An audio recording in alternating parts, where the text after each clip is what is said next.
Alrighty, welcome back everyone. We just talked about all of the different superlatives for the 2025 season, kind of some early superlatives, so definitely some things that are subject to change, but some really great players coming in, some impact freshmen that I think are going to be incredible, led by Decoria Moore and Justice Terry as far as I'm concerned. But let's get into the top 10 head coaches as we head into 2025. Very tough list to put together, especially after the year that we had that a lot of different head coaches kind of popped up into the mix, and very, very tough to keep them off this one, but feel pretty good about the 10 that I have, and we'll start with a couple of honorable mentions before we jump into the list here. Kenny Dillingham and Kurt Signetti, the two guys on the end there. Those are just two guys I want to see a little bit more from. They've done incredible jobs this year, and definitely just want to see what 2025 looks like and then what 2026 looks like, because a lot of guys can do it one time. Doing it a couple of times definitely makes you a little bit higher echelon in head coach. And then for Mario Cristobal and Lane Kiffin, I just got to see a CFP appearance. I think they're really good head coaches, and Mario Cristobal a little bit lower on this list than maybe some other guys, but I do think he's someone that can shoot up this list very quickly because he's built a very good foundation down there in Coral Gables. You just got to get through that last hurdle, and it's been a really hard time to do that, but you do that, and then you probably shoot up on this list very quickly. But let's go ahead and jump in and number 10, Josh Heupel. As far as I'm concerned, this is the number 10 head coach, and someone that I think a lot of people underestimate for a number of different reasons, probably because he's around Kirby Smart, has lost to him a couple of different times, obviously was around Nick Saban, was around Bama, and you get overshadowed. That's just kind of what happens when you're Tennessee, but the reality is he's done an incredibly good job. He took over this team that was on a little bit of disarray, wasn't quite in the place that it needed to be, and did a great job building out this team, figured out that he needed a much better defense after the 2022 season, upgraded there essentially immediately. Done an incredible job, got in Tim Banks, and they've done an incredible job getting to be one of the best defenses in the entire country. Last year, you felt like it was going to be Nico Imaliava throwing the ball all around the yard, and then Dylan Sampson became the best player on that team. Josh Heupel just adapted, made sure that he put his team in the best position to win, and it's been incredible to watch what he's been able to do. The line of improvement has been very steady and very solid. Obviously, you want to break through. Obviously, you want to get that CFP win that eluded them this year, but a very talented head coach and absolutely someone that continues to rise in my mind. Brian Kelly here at 9. He has dropped quite a bit in the past couple of years as far as I'm concerned. Now, it's not to say that he couldn't fly right back up in this list in 2025, but he is someone that you look back at the 2023 team. How do you not at least get to the CFP? How do you have Jaden Daniels, Brian Thomas, and Malik Neighbors and find a way to miss out? And I understand the defense was terrible. I understand Brian Kelly can only do so much for that defense. But the reality is you shouldn't have missed out. There's no way that you should miss out with that amount of talent, with that much ability on the offensive side of the ball. So that is something that I'm a little bit worried about. Now, he's done a great job building out the staff. It's been a really remarkable staff, one of the best in the entire country. The roster is very talented, a little bit more veteran than it has been in the past. If he misses the mark in 2025, I think his fall from grace will be very fast. I think there will be a lot of people in Baton Rouge that will very much want him fired, and I don't know what will happen there. It'll be very interesting to watch, but a very talented head coach, a guy that has a lot of success behind him. The question is there much success in front of him? James Franklin here at 8. He's a very good head coach, but at a certain point, you got to win that game. You got to be the guy that finds a way to win the big game that a lot of these other coaches, all the other coaches that we're about to talk about, have done. So he's one of those guys that I have all the respect in the world for, and I think he can win a national title. I think 2025 might just be the year that he does that, but the reality is, if it doesn't come together, if it all falls apart once again, you go 10-2 and you maybe make the CFP but lose in the second round to an Ohio State, how much are you going to be able to say? After the 2025 season, are you going to be left there saying, maybe we just move on and we find a new head coach and we try to build this thing up with someone new, because this is obviously not working, because 2025 is about as good of a chance as he's going to have. So that's going to be an interesting thing to watch. I think he's a very capable head coach, and frankly, I think he's going to get very close and probably get over that hump just a little bit in 2025, but there's definitely some worry here and some things that a little bit ago I wasn't super worried about, that now it's just how long is it going to take type of energy. Dabo Swinney here at 7. This is a guy that's an elite head coach in college football. I fully understand that there has been some tapering off when the NIL and the portal era was kind of introduced, but in that time even, he's won multiple national titles and gotten to the CFP. So the reality is he's still doing a very good job over there. He is set up for a ton of success in 2025. If they can't make the ACC title and get back to the CFP, I think the questions get a little bit louder around him.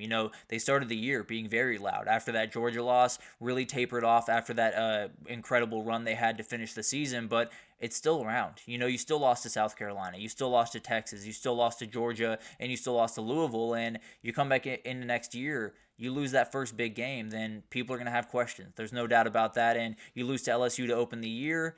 It's definitely going to be a very precarious time over there in Clemson. Now, I think they're going to be more than fine. I think they're going to be probably the best team in the ACC next year, but definitely a coach that is kind of teetering on that edge and could go either way in the next couple of years.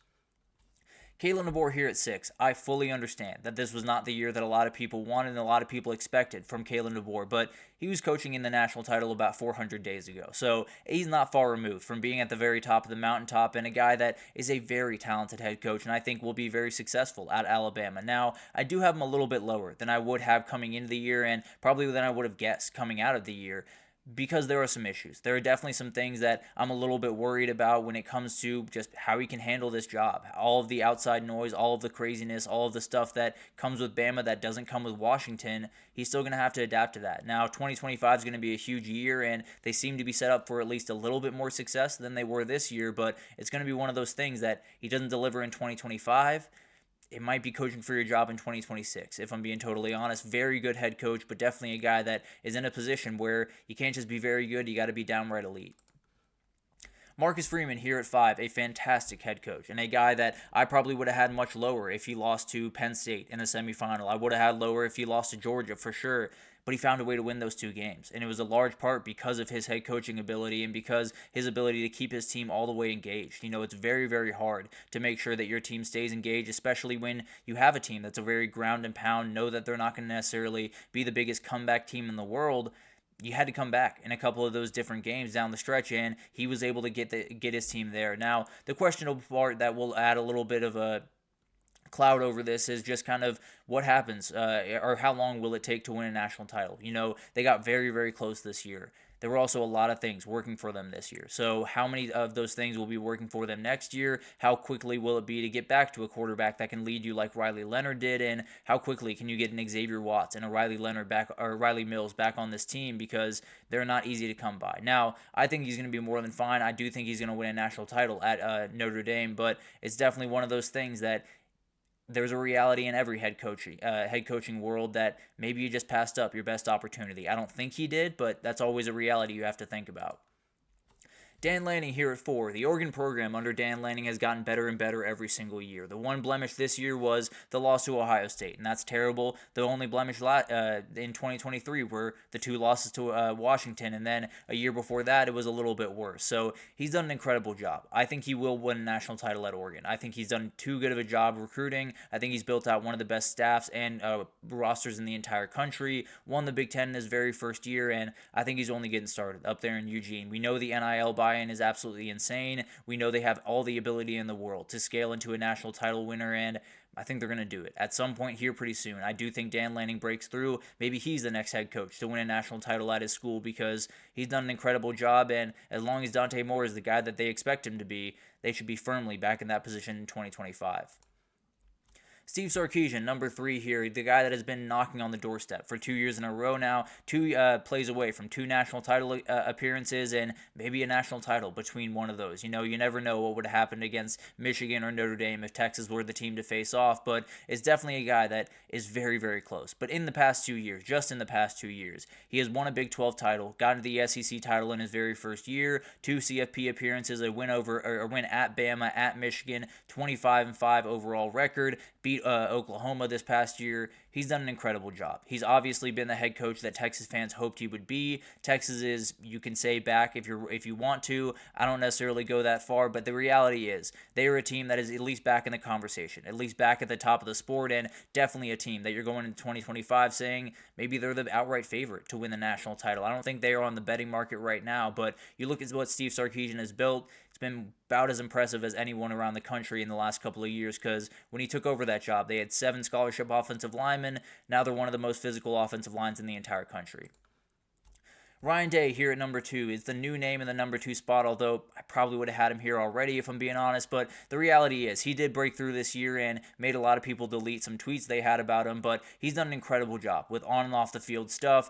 Obviously has had to deal with a lot of stuff off the field that a lot of us can't even fathom, but he's been incredible, and he's been a guy that the big worry about him was, is he ever going to give up play calling duties? Is he ever going to be able to put that part of himself aside and say, I'll just be a delegator? He was able to do that this year, so he's a great game planner. He's a great motivator. He's a great delegator. He's a guy that is born to be a head coach. He's done an incredible job, and although it took him a little bit of time, and a lot of people had plenty to say about it taking time, and he does still have to beat that Michigan team, the reality is he's done an incredible job, and I would not be surprised if that was not the I would bet that that is not the last or even the second to last time that we see him lift a CFP trophy. I think he's too good, and he's only 45. He's got plenty of time to still figure some things out, and I think he's going to be a head coach and be at the top of the sport for a very long time. Kirby Smart's still the top guy as far as I'm concerned. I think the back-to-back titles, one game away in 2023 from getting into the CFP, and then who knows what would have happened. That was a very good Georgia team, and then you look back at this year and you say, I'm not saying that they would have won it. I actually have said they wouldn't have won it with Carson Beck at quarterback, but definitely did throw a wrench into what they were able to do, and even in a down year, they won the SEC. Somehow they were able to win the SEC while losing to Alabama, while losing their starting quarterback halfway through that game, and a lot of different things going wrong for the Georgia Bulldogs. They were able to find their way to an SEC title. You only do that with an elite head coach. There's no doubt about that. And frankly, he's someone that's just going to refuse to stay down. You are not going to be able to keep Kirby Smart on the mat for very long. He's going to come back with a vengeance next year. Already added the number of wide receivers that are downright terrifying. Georgia's going to win another national title with Kirby Smart. I can almost promise you that. He is too good of a head coach. They have too good of a program, and definitely too good of athletes to not miss out a number of years in a row. He is going to win another national title. I don't think he's going to get close to Saban, but he is someone that I think is setting the pace for the head coaches right now, and I can't imagine that changing anytime soon. So, remarkable head coaches all across this sport. So many guys that deserve to be at least in that conversation, but the 10 that I have, I feel pretty confident in. It could flip around a lot. If Kurt Cignetti, if Kenny Dillingham, if Mario Cristobal go on a remarkable run next year, you could see that flip around quite a bit. But as of right now, I think Kirby Smart's setting the pace. I think Ryan Day's really close behind him, and then you have a little bit of a hodgepodge of guys that are just waiting to break through, waiting to be that next guy. But definitely an incredible thing, and we'll see how that develops into the 2025 season. But that'll do it for this edition of the GSMC College Football Podcast, brought to you by the GSMC Sports Network. Your support means a lot to us, so please remember to subscribe to the show, leave a positive review. It does make a huge difference. Also, follow us on Facebook, Twitter, TikTok, Instagram, all the social pages for all the content and updates you could possibly need. We have great people covering every single sport you could want. So anything in the world of sports you need, come on over to GSMC and we have you totally covered. But thank you once again for listening, and I will see you guys tomorrow.